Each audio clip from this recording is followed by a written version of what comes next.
ہم سبھی تو چاہتے ہیں کہ آخرت کے اندر ہمیں نجات کا کوئی سامان ہو جائے. یہ اللہ رب العزت کی بارگاہ میں اگر ہمیں اس کے عذاب سے نجات ملتی ہے، اس کی ناراضی سے نجات ملتی ہے، اس کی دوزخ سے، جہنم سے، پل صراط کی سختی سے ہمیں نجات ملتی ہے،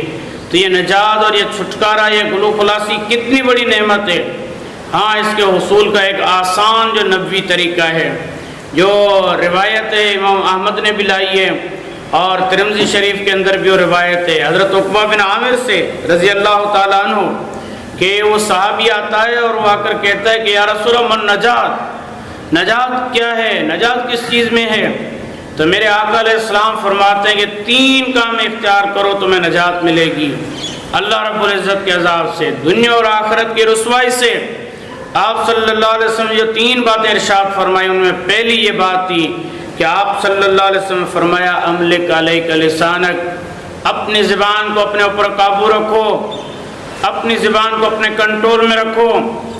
دنیا اور آخرت کی رسوائی سے بچ جاؤ گے، نجات مل جائے گی. آپ صلی اللہ علیہ وسلم نے دوسرا کام ارشاد فرمایا وَلْيَسَّعْكَ بَيْتَكَ، اپنا جو گھر ہے اسے کافی سمجھو، اپنی گھر کی نگرانی اور اس کے کام اور اس کی تربیت اور اس کی تعلیم. بعض دفعہ انسان کو سب کی فکر ہو جاتی ہے، گھر کی فکر نہیں ہوتی، گھر والوں کی فکر نہیں ہوتی، اور پھر گھر والوں کی بھی ایک ایک چیز کی فکر ہوتی ہے، ان کی آخرت کی فکر نہیں ہوتی،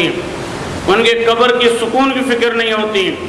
آپ صلی اللہ علیہ وآلہ وسلم دوسری نصیحت فرماتے ہیں اور تیسرا کام آپ بتاتے ہیں جو نجات کے لیے بڑا ضروری ہے.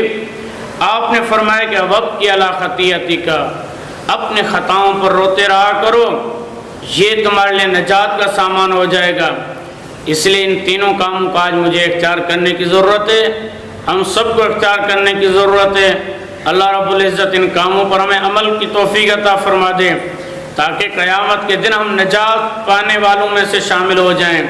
یہ تینوں امور انسان کے لیے نجات دہندہ ہیں اگر انسان ان امور کو اختیار کر لے.